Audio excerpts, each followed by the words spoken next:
Pemirsa, kecelakaan lalu lintas dengan pisan kepanggih ring tanjakan Jalan Guagong, Jimbaran, Kuta Selatan, utamanya truk ngeliling.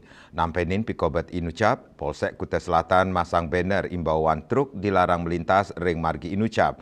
Tujuannya untuk nes lakalantas tur kemacetan.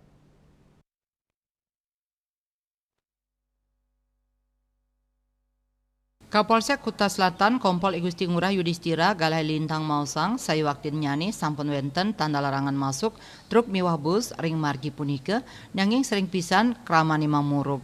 Pemargin nyani mangkin kalimbakang malih mangde side karesepang oleh kramane. Yening kabuatang pacang kaijen penindakan majang kramo sane mamurug. Pemasangan banner imbauan kemargiang ring tanggal 11 Juni Lintang kapimpin langsung oleh PS Kanit Lantas Polsek Kuta Selatan itu ide bagus Komang Swardike.